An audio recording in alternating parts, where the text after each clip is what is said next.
நான் வியர் பண்ணியிருக்க இந்த full circular maxi or anarkali எது வேணாலும் சொல்லலாம். இந்த மெட்டீரியல் பார்த்தீங்கன்னா நல்லா ஃபுல் ஃபிளேர் இருக்க மாதிரி கொடுத்து பண்ணியிருக்கோம்.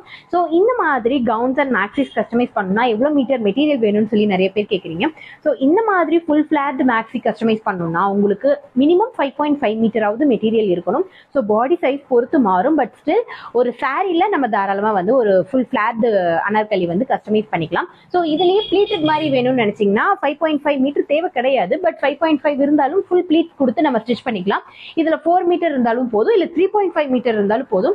இதுலயே பாத்தீங்கன்னா ப்ளீட்டட் இல்லாம கேதரிங் மாதிரி கொடுக்கலாம். கேதரிங்ல வந்து பாத்தீங்கன்னா ஃப்ரண்ட் ஃபுல்லாமே உங்களுக்கு சின்ன சின்ன ப்ளீட்ஸ் மாதிரி இருக்கும். இதுக்கும் வந்து உங்களுக்கு 3.5ல இருந்து ஒரு 5.5 மீட்டர் அளவுக்கு மெட்டீரியல் இருந்தா போதும். ஸோ உங்களுக்கு மெட்டீரியல் எந்த அளவுக்கு வேணும் அப்படிங்கிறது கன்ஃபார்மா தெரியல, எங்ககிட்ட கஸ்டமைஸ் பண்ணணும்னு நினைச்சீங்கன்னா எங்களுடைய வாட்ஸ்அப் நம்பர்ல நீங்க டிஎம் பண்ணலாம். அப்படி இல்லைன்னா டேரக்டா கால் பண்ணி கேட்கலாம். ஸோ மெட்டீரியலுக்கான சஜஷன்ஸும் நாங்க உங்களுக்கு கொடுப்போம். ஸோ இந்த மாதிரி